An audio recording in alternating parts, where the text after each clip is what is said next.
I got lemonade. Hey, hey, I got lemonade.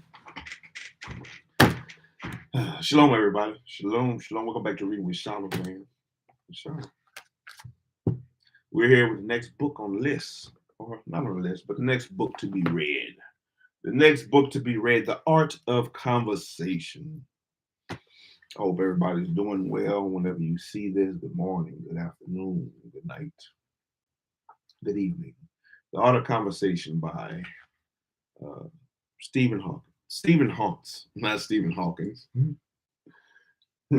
Or Stephen Hawks. Stephen. The Art of Conversation, which I think will be a good book. I think this one's going to be a good one. We'll see how quickly we can get through it, see what we can learn from it. What can we learn and grow from? The last book was good. The last book, Miss Pearl's book, created to be his helpmeet. Get everything ready. It was a good one. So we'll see what this book is talking about. How to communicate effectively by refining your social skills. I think being able to communicate is definitely a good thing. A good skill to have. A good skill to have in many facets of life, whether it be your relationship or work. Work being just another relationship with your family, friends, children. Good thing to have. Communication skills. Let's see. Why Mr. Hawkins or Mr. Haunts, not Mr. Hawkins, Mr. Haunts wrote the book.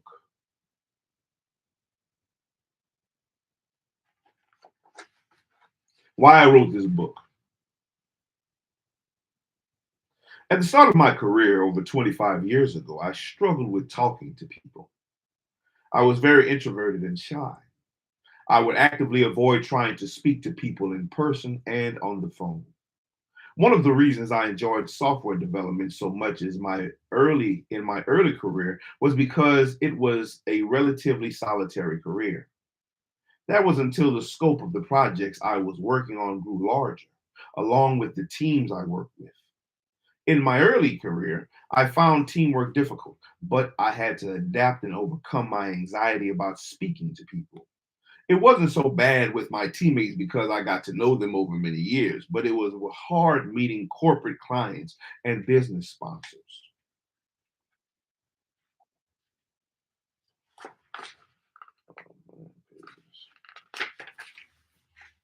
I knew I had to do something about being shy and struggling to talk to people that I was not comfortable with. Getting over social anxiety and becoming good at talking to people isn't something that can be accomplished overnight. It took me many years to become comfortable. I am still an introvert. That will never change. But I don't consider myself shy anymore. Not all introverts are shy, but some are. Believe it or not, there are also shy extroverts. Just because they recharge their mental batteries in the company of others doesn't mean they are automatically good at conversation. Later in my career, I started recording training courses for the US company called Pluralsight. Pluralsight is an online training platform that is a little like Netflix, but instead of films, you watch training courses on various subjects. To make these courses a success, I had to promote them. Part of this was done through social media and blogging, but also wanted to start public speaking because that would put me in a direct contact with my target audience at conferences. Getting the courage to speak on stage took a lot of effort, practice, and mental readjustment, but I eventually achieved it. I would now say that I truly enjoy being on stage talking to people. This book isn't trying to turn you into a public speaker. I don't want to scare you off, but this book will help you try to break away from your fear of speaking to people. In this short book, I want to give you a simple roadmap you can follow to improve your conversational skills. The book isn't a silver bullet for conversation success. No one could ever claim to have that. But if you put into practice the techniques I discuss and work at trying to become a great conversationalist, then you can become more comfortable. I have attempted to keep this book short. The reason for this is that if you are suffering from social anxiety, then you probably don't want to wade through a 300-page textbook. This book can comfortably be read through a 1 or 2 sittings. I recommend reading the book through in its entirety and then working out how you can start applying each step and putting it into practice. Good luck and all the best. Chapter 1. Understanding your personality. Relating to others can seem like an insurmountable task for some people. Walking up to a coworker, friend, or stranger to start a conversation may seem like a nightmare come to life, but it doesn't have to be like this. Even if someone feels they are the only person in the room too nervous to interact with others, it is important to remember that they are likely not alone. Breaking the conversational ice starts from within. Once a person takes a deeper look at themselves and their own needs, speaking up can become much easier. In this chapter, we'll discuss how a person can assess and understand their personality to better create social interactions that will allow them to work within their limitations. We will go over the benefits of leaving your comfort zone and how to approach the challenges that come with such a decision. Understanding and assessing personality types. Understanding and assessing personality types. Before someone can begin relating to others in a social context, it can be helpful for the person to do a little preparatory research about themselves. There are many online tests claiming to be the leader in distinguishing between personality and temperament types. The determination of personalities, however, began with Hippocrates in roughly 450 BC. Hippocrates. Let me see if we can look this up. Hippocrates. Hippocrates. Hippocrates. Or is it Hippocrates? It might be Hippocrates.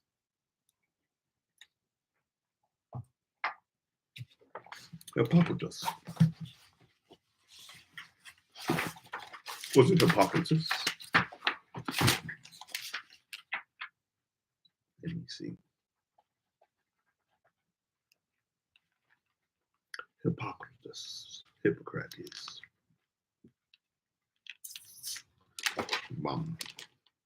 Hipp.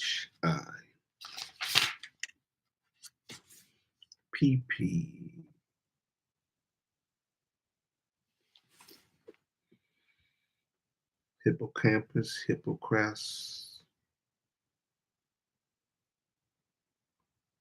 Hippocrates.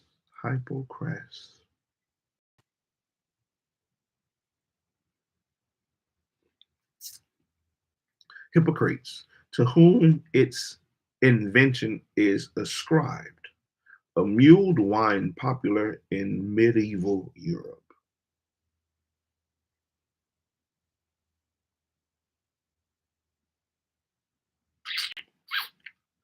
Okay, it's not in here. Hippocrates. Maybe it's Hippocrates. Maybe it's Hippocrates.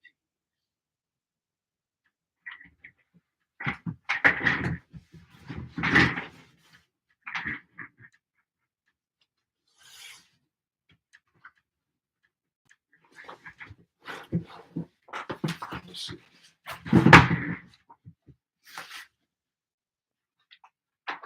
That's crazy, man. This book is printed in upside down and backwards.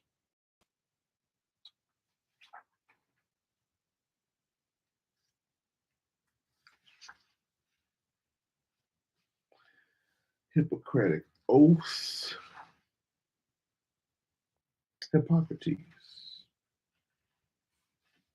It is Hippocrates. Hippocrates.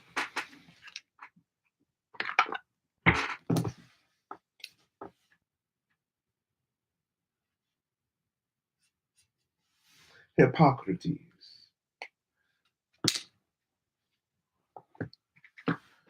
460 to 377 BC, the Greek physician, who is often called the father of medicine. Despite the existence of the elaborate tradition surrounding his name, modern scholarship recognizes that actually very little is known about his life, his activities, or his writings. And what is known is based indirectly on authors who lived at least 200 years after his death. The only contemporaries or near contemporaries who mention him are Plato, Aristotle, and Menon, a pupil of Aristotle. The influence of Hippocrates, and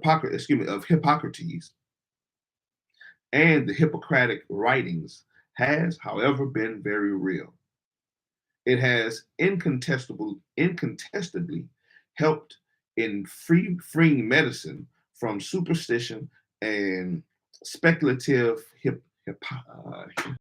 hypotheses. Hippocrates.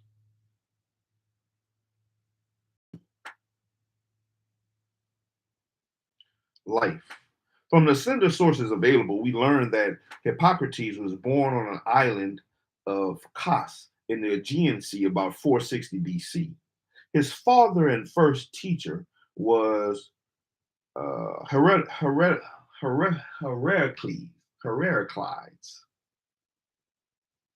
Heraclides. His first teacher was Heraclides, who belonging to the Guild of Physicians. His mother was the midwife, and his grandfather, also named Hippocrates, a physician. The numerous claims of his heroic ancestry, all mythological, indicate the position held by Hippocrates in the minds of the Greeks. Following the death of his parents, Hippocrates went to Athens, where he studied under the celebrated sophist and rhetorician,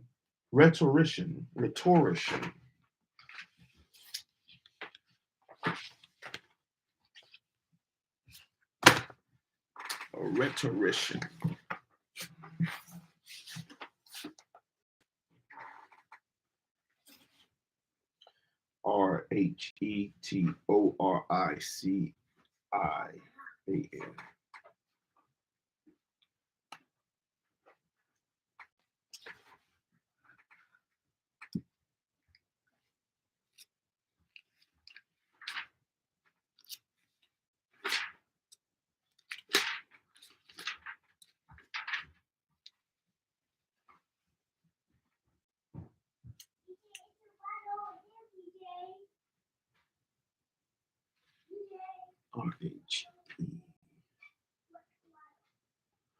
R-H-E.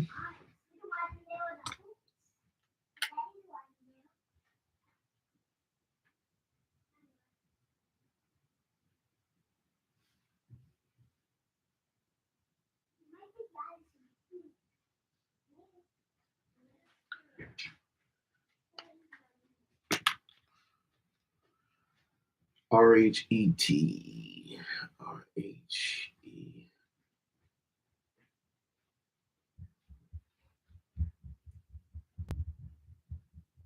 Rhetorician.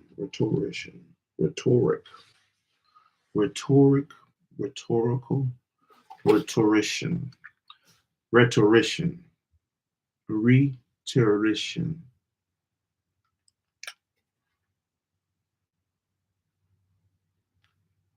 A master or a teacher of rhetoric, an orator, an eloquent or grandiloquent writer or speaker.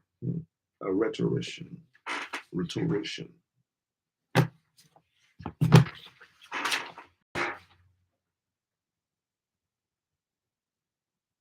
Hippocrates went to Athens, where he studied under the celebrated sophist and rhetorician Gorgias of Leontine and George's brother Herodotus, the gymnast. Plato states that Hippocrates taught medieval students for a fee. He is believed to have led the life of a wandering physician, traveling extensively throughout Greece and Macedonia. He died about 377 BC and was buried at Larissa in Thessaly. Aristotle says that within a few years after his death, he was already known as the great Hippocrates. Hippocrates. That's who Hippocrates is. Hippocrates created the idea that personality traits and human behaviors are based on four separate temperaments associated with the four fluids, humors of the body. These personality types are choleric, phlegmatic, sanguine, and melancholic. I think I'm pronouncing sanguine wrong. We'll see. Sanguine. Need to look up all of them.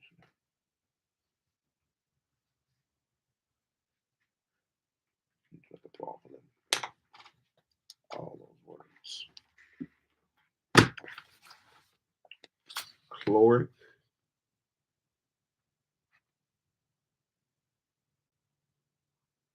Or choleric, my bad. Choleric.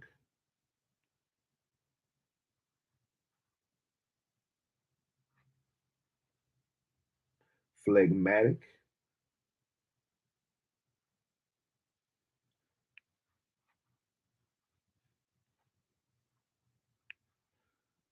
Sanguine, and melancholic.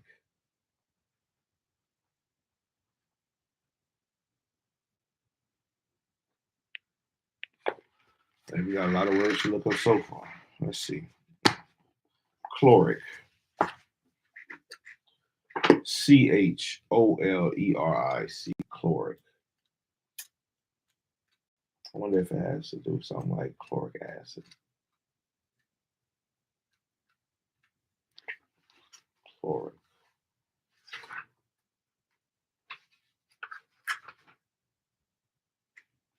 CH.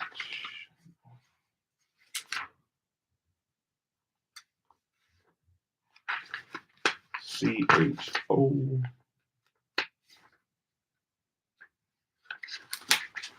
CHOLERIC.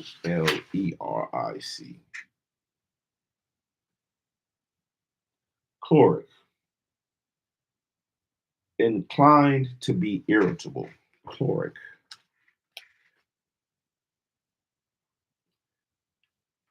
CHOLERIC. Inclined to be irritable.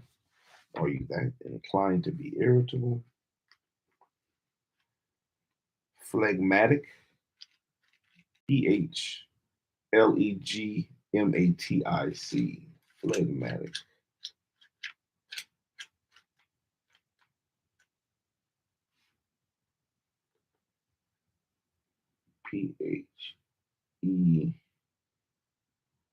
PHEPHL.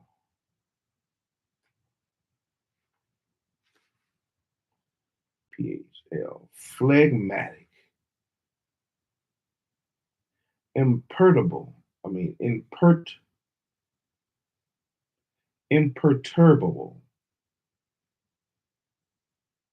Imperturbable. Phlegmatic. Phlegmatic. Philosophy. Phlegm. Phobia. Phlegmatic. Phlegmatic.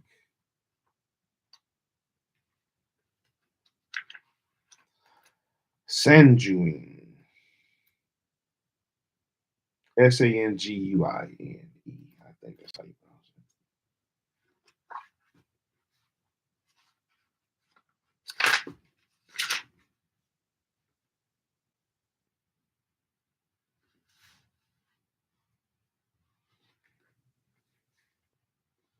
Damn, I've looked this up before. San Sanguine. Sangfroid. Sanguinary. Sanctuous. Sanitarium. Sanguine. Sanguine. Ruddy. Cheerfully optimistic. Yes, sir. All right. Well, find something else to do, son. Y'all can finish cleaning that room. Melancholic.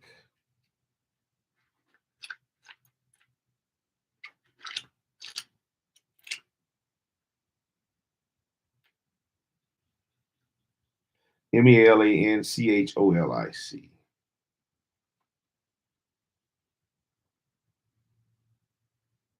Melancholic. Having a tendency towards melancholy.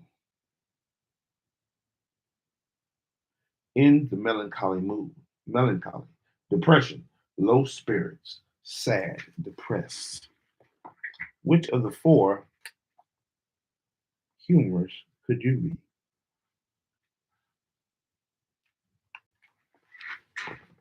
All right, let's get back to it. Hippocrates created the idea that personality traits and human behaviors are based on four separate temperaments associated with the four fluids or humors of the body. These personality types are choleric, phlegmatic, sanguine, and melancholic. All of these categories focus on a person's attention span and persistence in the task at hand. Choleric people are typically easily distracted, yet persistent in everything that they attempt. Those who are sanguine are also easily distracted and lack the dedicated persistence in completing complex tasks. The phlegmatic and melancholic temperaments are both very focused, with phlegmatic trumping its competitor in that it tends to be the more tenacious of the two. Later, other philosophers would adapt Hippocrates' theory but focus on medical factors instead of the four humors of the body. These ideas developed over time and eventually led to the personality test that you see in use today. When discovering your personality type, you need to remember that there are different versions of yourself to take into account. Your personality can change depending on the specific environment you are in, such as home or work. Also, your personality will change over time as you get older and more experienced. With this being said, you are likely to have a set of core personality traits that have been with you throughout your life, from childhood to adulthood. One test now stands out in the crowd and of assessments, the Myers-Briggs personality test. This detailed appraisal of someone's preferences uses the test taker's response to plot how they are most likely to interpret or react to situations in the real world. It includes 16 personality types composed of combinations of four letters. It considers how someone prefers to spend their time, how they handle different situations, and how they process information and their decision making process. These responses are recorded to categorize a person as either introverted or extroverted, judging or perceptive, sensing or intuitive, and thinking or feeling. Each unique combination makes up the different personality. Taking the Myers Briggs test can give further insight into someone's key personality errors. The Myers Briggs test is a test that you have to pay for, but there are similar alternatives available online that you can take for free. My personal favorite is this website called the 16 Personalities at www.16personalities.com. You can see my latest results in the following screenshot.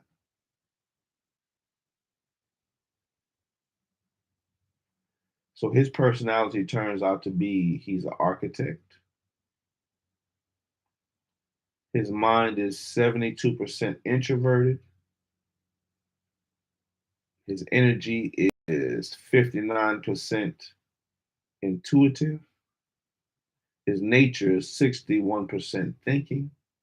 His tactics is 54% judging. And his identity is 64% turbulent. I think that's interesting. I might have to look that up. My personality type was classed as an architect, INTJ-T.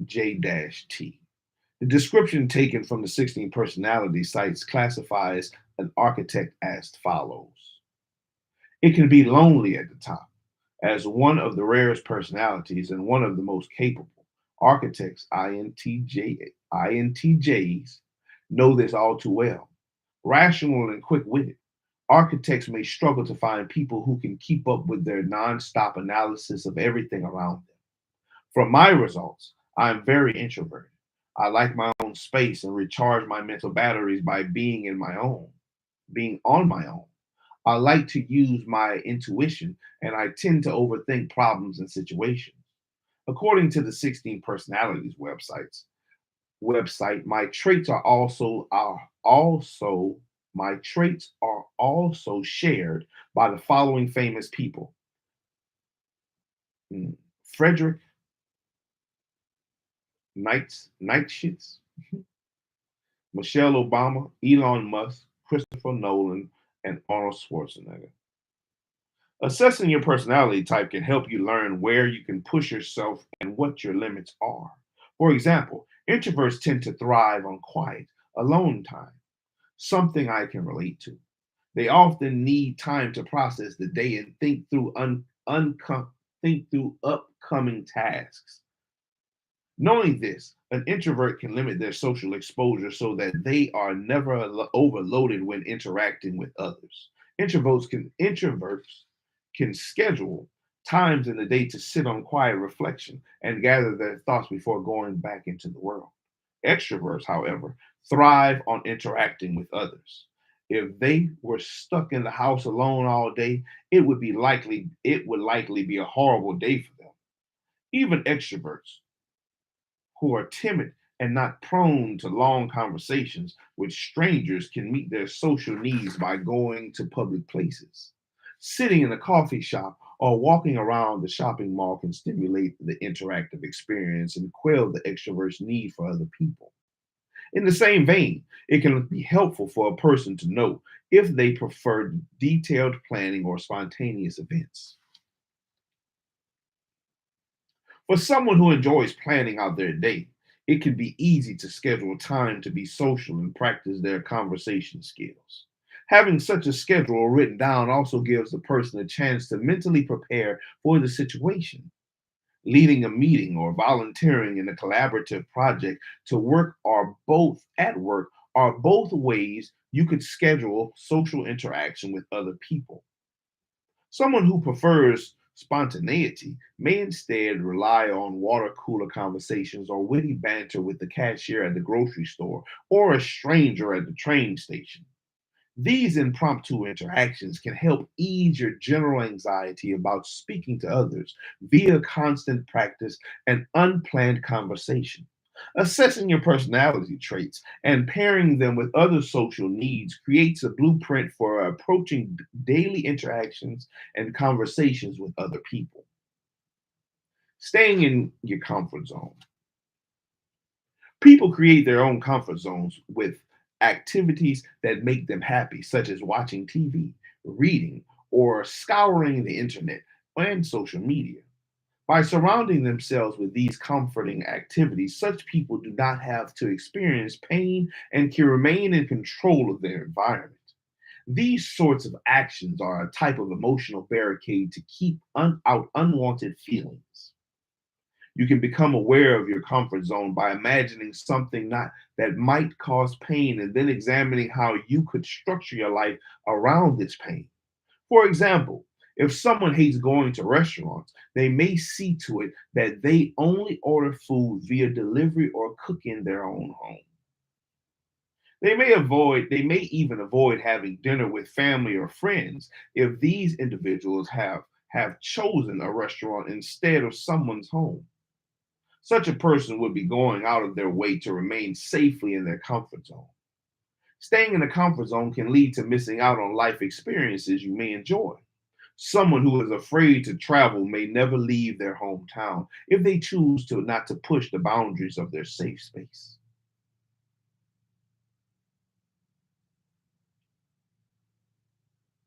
This means they never may see the world beyond the area where they grew up, which can amount to missing missed experiences and lessons not learned.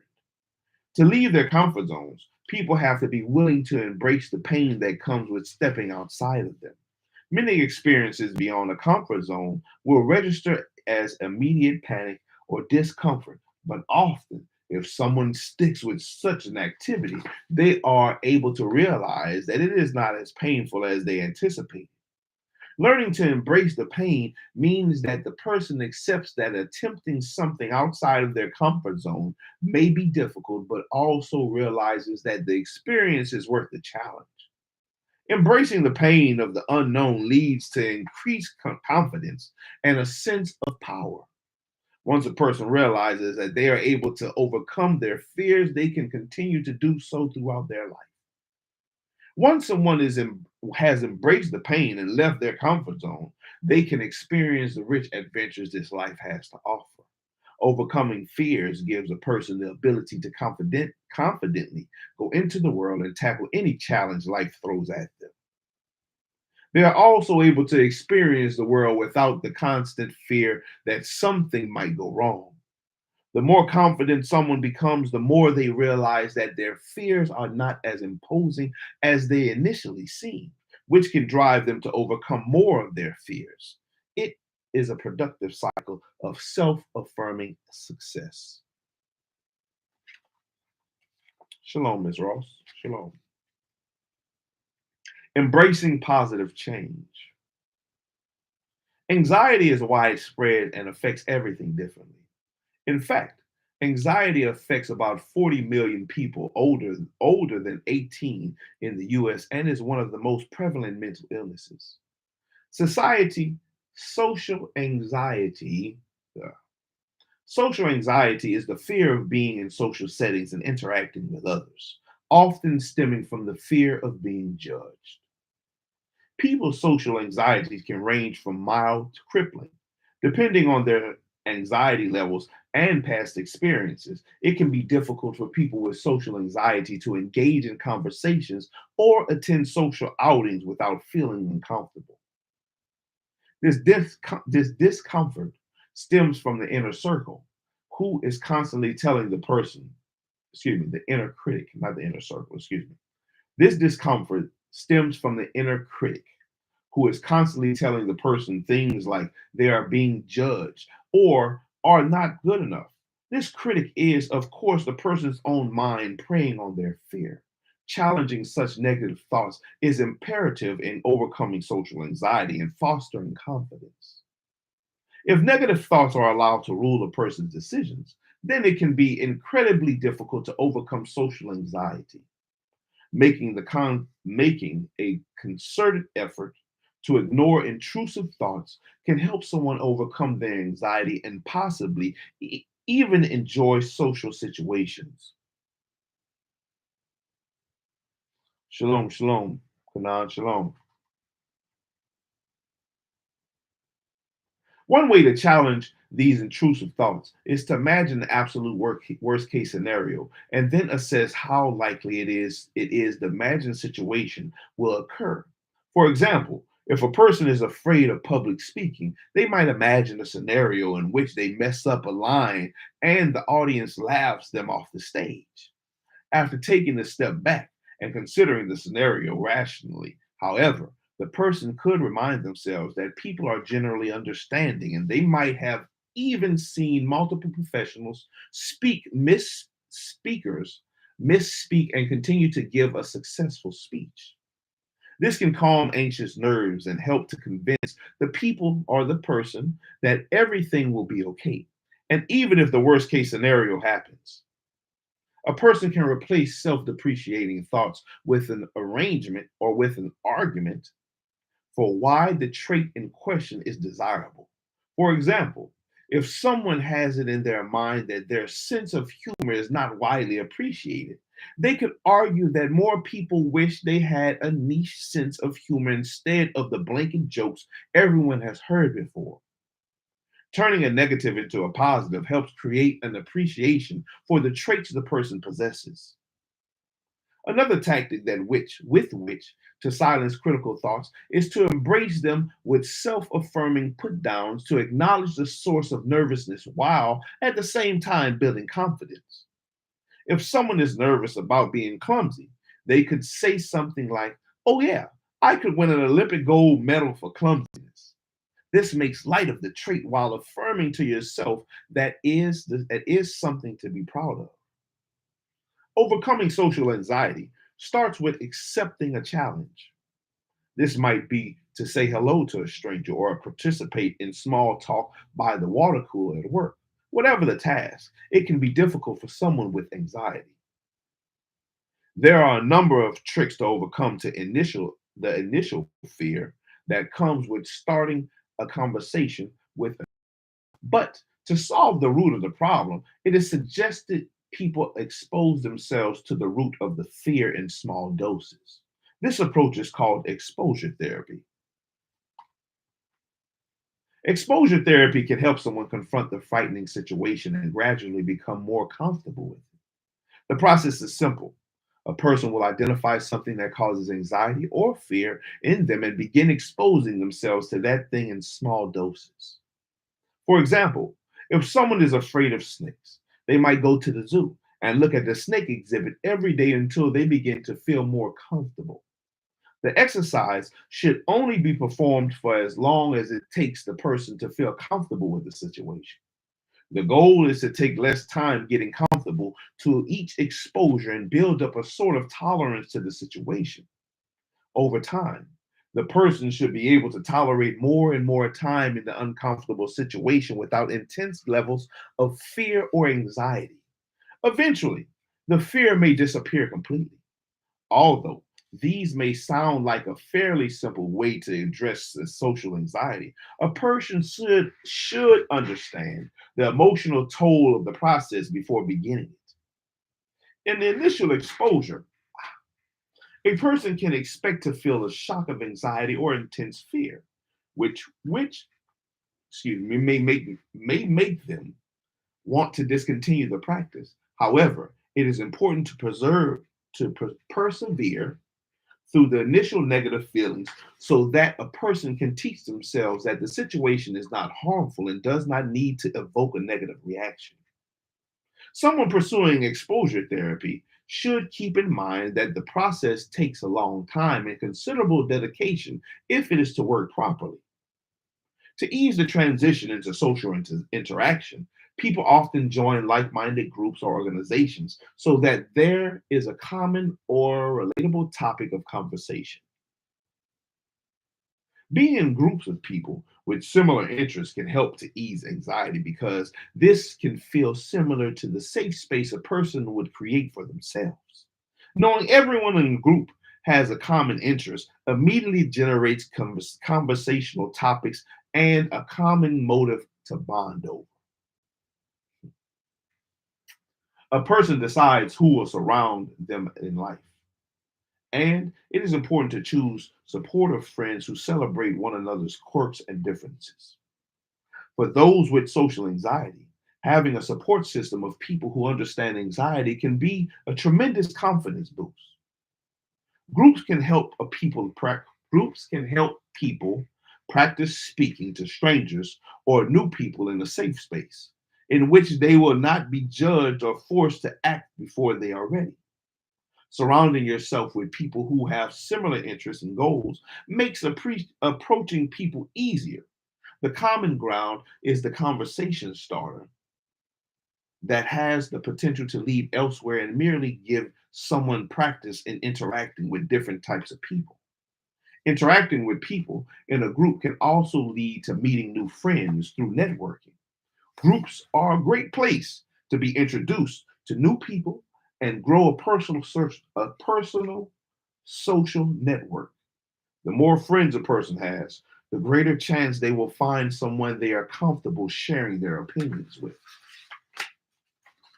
Chapter 2: The Power of Conversation. Speaking to others, even familiar people, can be terrifying for those with social anxiety. The benefits of conversation, however, far outweigh the costs. People are hardwired to crave interaction and they derive important reactions from conversations. This hardwiring is sometimes still not enough to push people into action, though. When someone finds social interaction too scary, they may isolate themselves and become lonely. Loneliness has many negative effects, both physical and emotional. Speaking with others staves off loneliness and can help ease anxiety and stress over time. Sometimes the best way to start talking to others is to join a group of like minded people and embrace the fear of becoming a part of something larger. It can be intimidating to enter a group of people who know each other already, but to be the new kid on the block. But eventually, such a situation can become a safe space away from home in which to impress ideas and opinions with people who share the same values. The key to blending in with established group members is to know the rules and respect the goals of the group.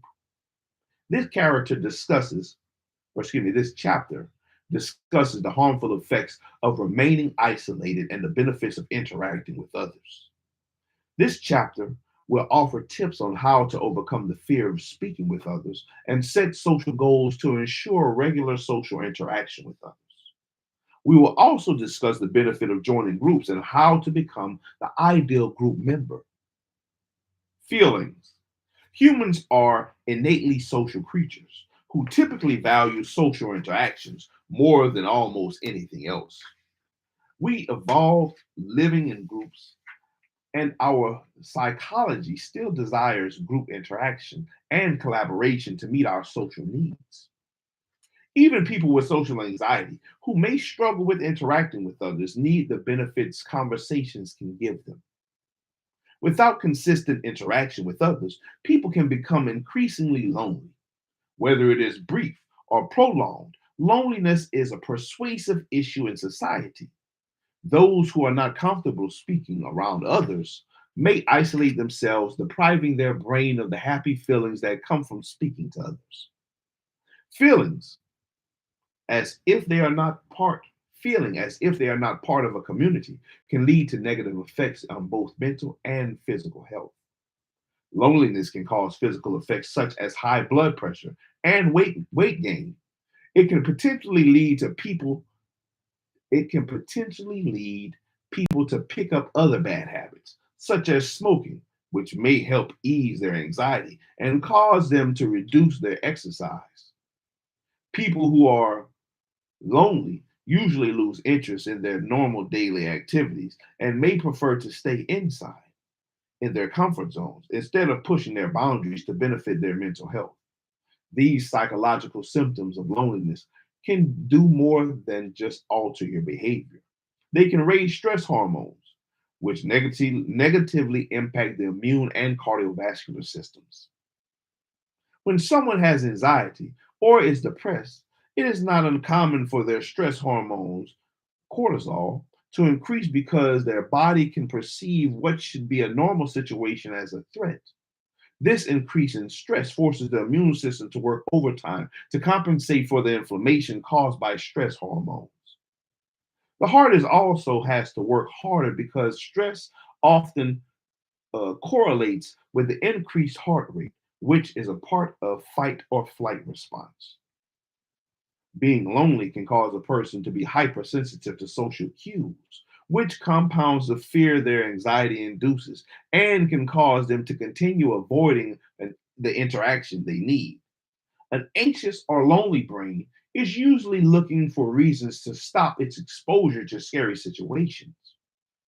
This means that someone who is having a conversation despite their anxiety may be more attuned to the nonverbal cues of their conversational partner, but they may not necessarily interpret them correctly. The anxious person will often see such cues as negatively feeding based on their words and actions, signs the other person does not enjoy interacting with them. In the event they do have a successful conversation, they often attribute success to dumb luck and not their hard work. This makes it difficult for these people to recognize that their hard work and bravery is paying off, which means they might not try to face their fears again. In addition to struggling to correctly interpret social cues, it can be more difficult for a lonely person to fight through day-to-day disruptions and work on common problems. This is because they have the inherently negative view of themselves, and instead of working through a problem or ignoring a disruption, they may be inclined to think that the cause of this is themselves. Whoo-wee. I have to read that part again. This is because they have inherently negative views of themselves. And instead of working through the problem or ignoring a disruption, they may be inclined to think that the cause of it is themselves. This can lead to negative self-tank and create a vicious cycle of low self-esteem. Working to increase social exposure, despite anxiety, can help combat the negative effects of loneliness and make someone feel more engaged and accepted. Although it may feel scary and seem difficult, breaking out of the bubble and embracing social interaction is the best thing for a lonely person. It meets the need of community, which reinforces positive thoughts and feelings. When a person does intend to interact with others, it is important for them to remember that empathy is one of the most effective ways to relate to others. Empathy is the practice of imagining yourself in another person's position. That is, thinking about how a situation would make the other person feel and responding based on that inference instead of merely the information someone is conveying. Empathy promotes social behavior by creating the desire to help other people and act compassionately. People are typically drawn to emotional conversations. So when someone reacts empathetically, it makes them feel like someone cares. This reaction often makes a person feel more comfortable speaking openly and sharing their thoughts. Another way to demonstrate empathy is through body language. People can read social cues such as facial expressions and posture and tend to mimic these as an expression of empathy to the other person. Mimicking body language shows the speaker that the listener is on the same page and cares about the outcome of the conversation. Researchers distinguish between two types of empathy: affective and cognitive. Affective empathy deals with the emotions we feel in relation to someone else's feelings, and cognitive empathy refers to mentally putting yourself in the place of someone else. In other words, affective empathy is the way other people's feelings make us feel, and cognitive empathy is imagining how the other person feels. The human inclination towards empathy is rooted in evolutionary psychology. In the caveman days, empathy might be the deciding factor between life and death. If a person was unable to pick up on someone else's fear, they might not realize they were in a dangerous situation. Empathy also helps form connections, which can keep groups together. And living in groups was critical to survival in early human history. Empathy can help reverse the harmful symptoms of anxiety and loneliness because it can lower stress hormone levels. When a person is empathetic, they have a better ability to regulate their own emotions, which means less stress over feelings that they cannot control. With lower levels of stress hormones in the body, the immune system and the cardiovascular systems can take a break and return to normal function. This regulation of their emotions can even help people fight feeling burned out at work because empathy teaches the body to react to difficult situations in a healthy, metered way. Knowing that not every stressful situation needs to be met with an overtly emotional response can help people regulate their work stress. When someone is able to do this, work may not seem so terrible and stressful anymore. Taking action, taking action.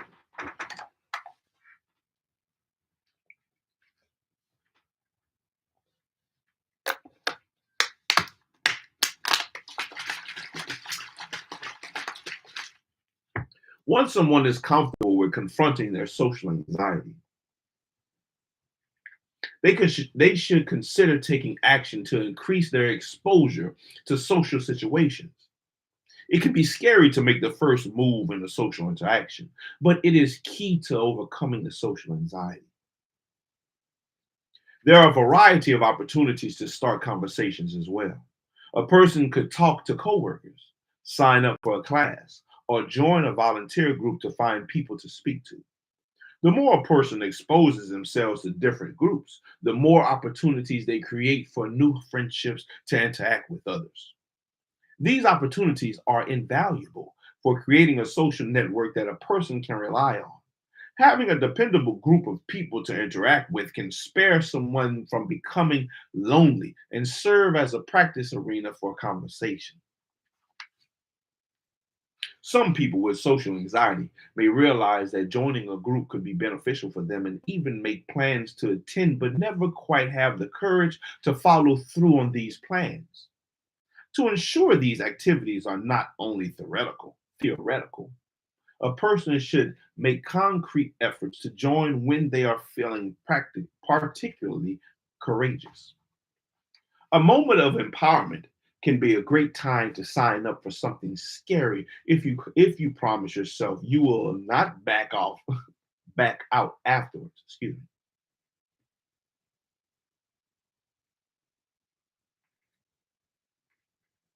Signing up for something non-refundable is a great way to ensure attendance, even if the person is nervous.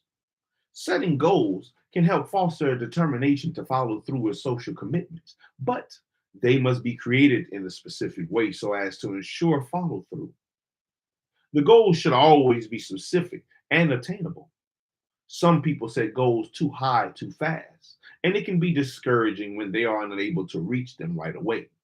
Creating a set of steps to achieve a specific goal is a tactic that can prevent people from becoming discouraged when they realize that reaching their dream will take longer than anticipated. As a person takes each of the steps toward their goal, they can celebrate these small victories and stay encouraged to keep working to the end. Another helpful way to prepare for achieving a goal is to list potential obstacles before starting. If a person can sit down and identify all the things that might go wrong and detour them, deter a word, and deter them, it's a deter, deter, deter.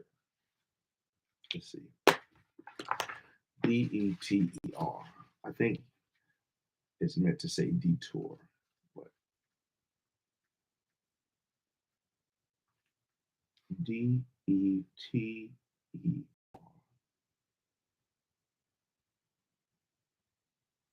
Deter. It's a word. Deter them.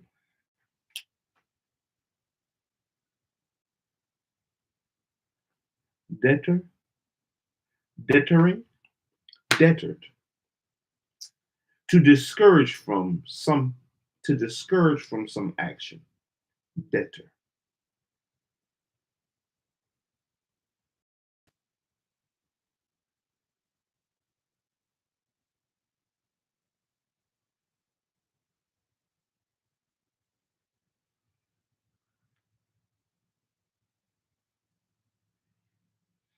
Deter.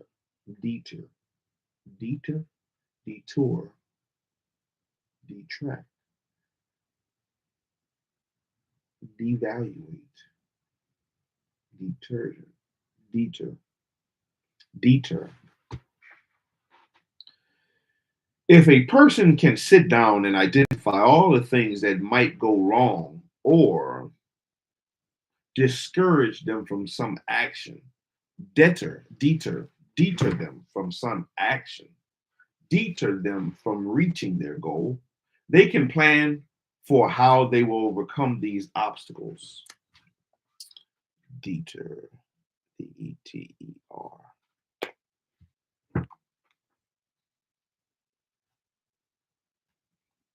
Part of this planning is about setting deadlines for goals, both large and small, to keep a person on track.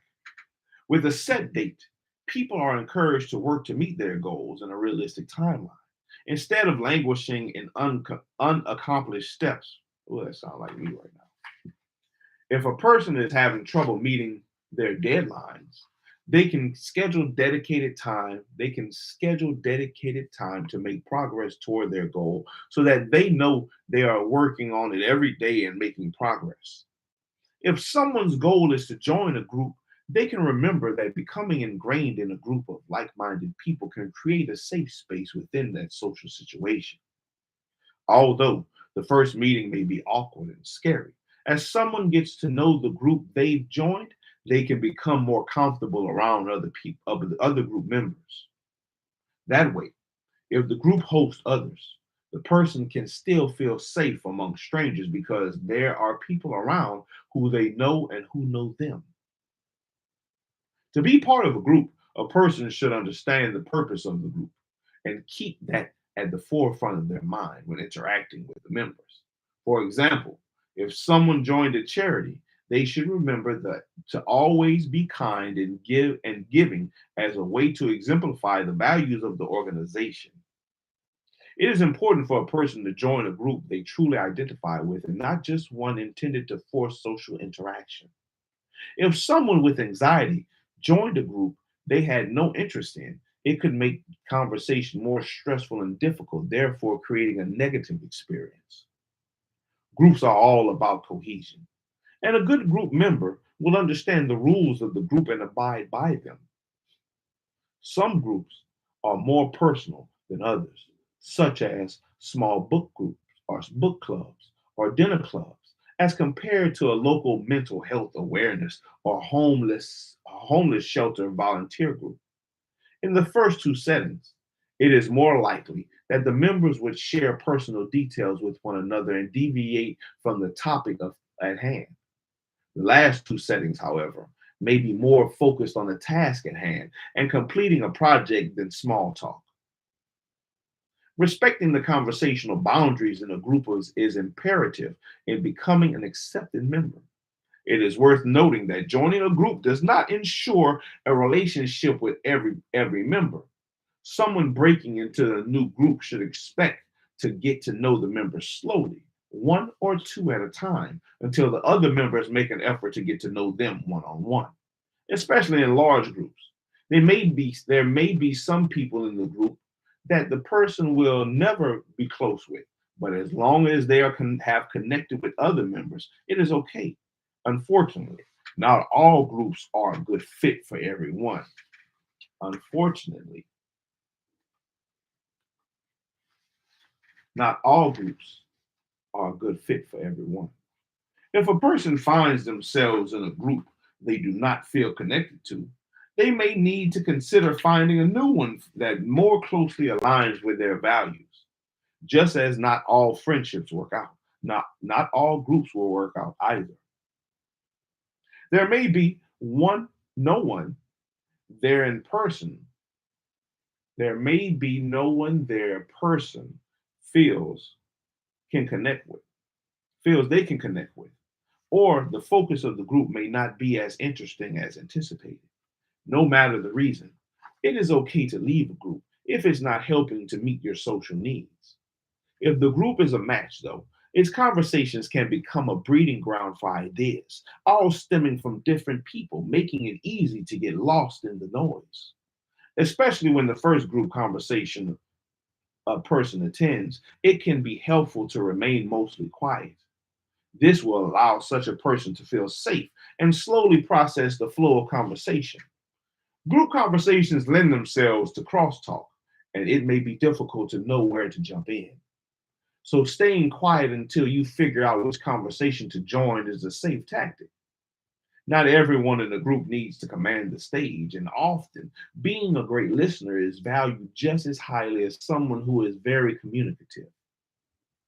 Often a person comes to understand how the group members speak to one another and finds a topic they can contribute to. They should jump in with they should jump in with their opinion to show their want to participate. For a person to ensure they are not sitting silently for the entire group discussion, they can set a time limit on how long they are allowed to be quiet before chiming in. This helps to make sure, all right, it might pop. This helps to make sure a person isn't using uh, the noise level or complexity of the conversation as an excuse not to participate. Hey, do you want some of this or not, son? All right.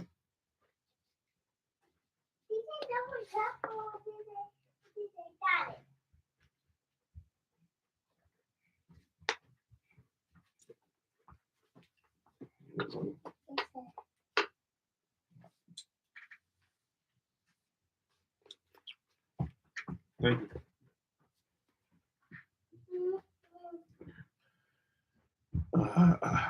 This helps to make sure a person isn't using the noise level and complexity of the conversation as an excuse not to participate. Someone can pick the time frame, such as 10 minutes, and decide that no more than that amount of time can pass without speaking. This tactic can work especially well in establishing groups or in established groups where it may be difficult to find a logical place to jump in. Chiming in doesn't mean someone has to offer insightful opinions or introduce new topics, though. A person can simply interject a yay or no kidding and still be seen as participating in the conversation. This simplifies contributions and is often less nerve wracking than airing one's own ideas or opinions. It seems a person is involved in the conversation and willing to engage, but doesn't require an exhausting amount of effort on the part of the person with social anxiety. Not all conversations are easy to jump into, however. Some group discussions can get loud and disorganized, which makes it difficult to track who is speaking and even what the topic is.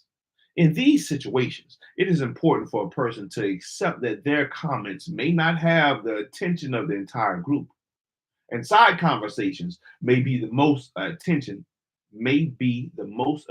they'll receive, and they can sometimes be a good thing.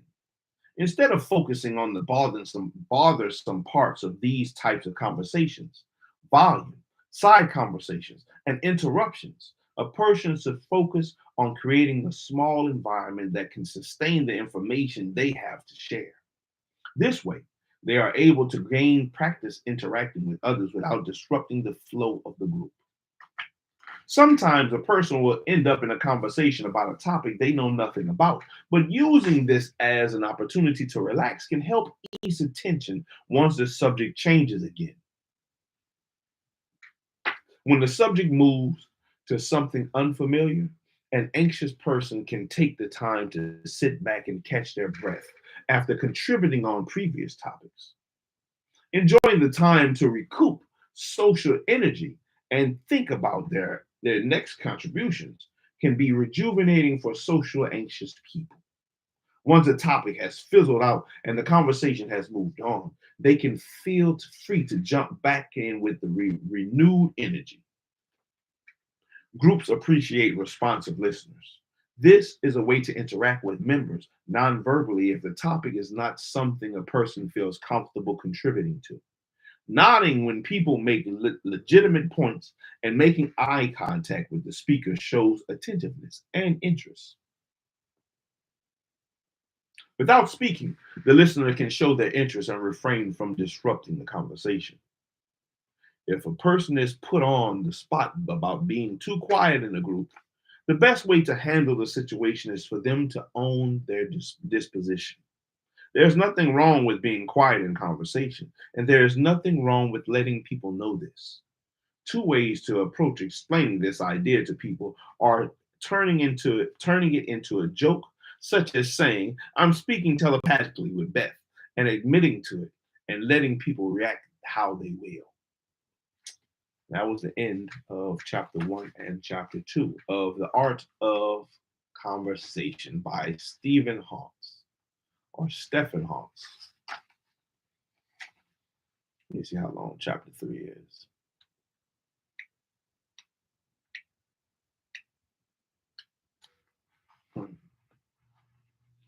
Kind of want to keep going, man. I kind of want to keep going. Let's see. 1, 2, 3, 4, 5, 6, 7, 8, 9, 10. No, I'm going to stop it there. We'll come back the next time we read with Shiloh. We'll continue with The Art of Conversation. We'll start back up with chapter 3, the importance of listening. The importance of listening.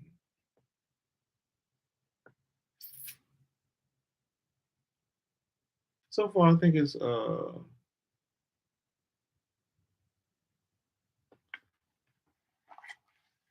some good stuff.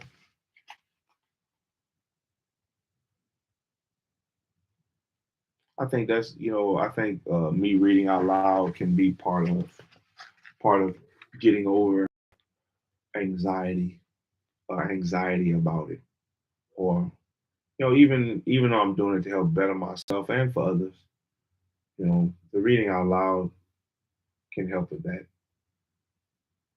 I hate when I mess up on words, and messing up on words is similar to a misstep in this, and like I said, the great speaker misspeaking. I want to be able to read through fluently with good elevations in tone, or I think it's called tonality, with good tonality, still be understandable, a little captivating, something that makes people want to listen to what's being said or what's being read. Also for myself, so I can hear it. When I hear myself reading the things, I tend to understand it better. I tend to get it better, or I can picture it better.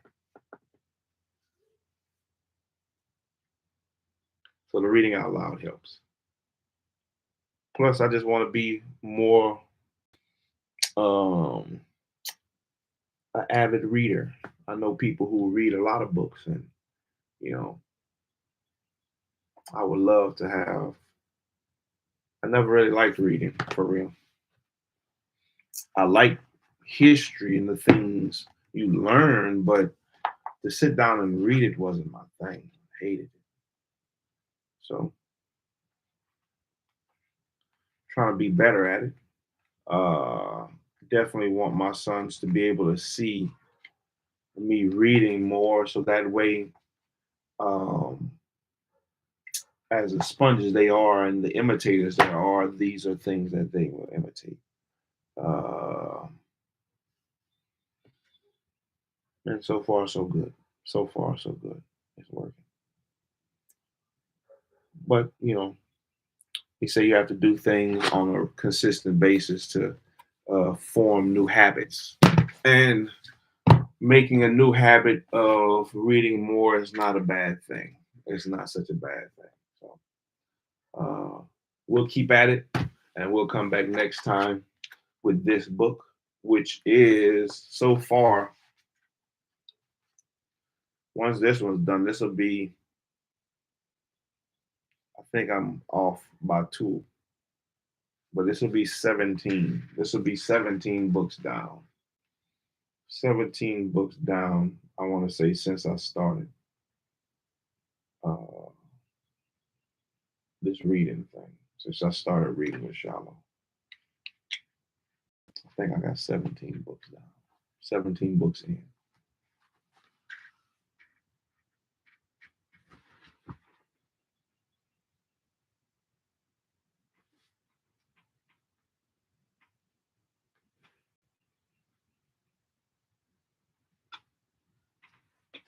1, 2, 3, 4, 5, 6, 7, 8, 9. And I was surprised. Very surprised. This will be 17. I have 16 down. This one will be 17. But we'll see if we can find something to learn and grow from in our conversation. Maybe it can help you in your life. I know it can. There's definitely some things I could use to help me in mine. That last thing about,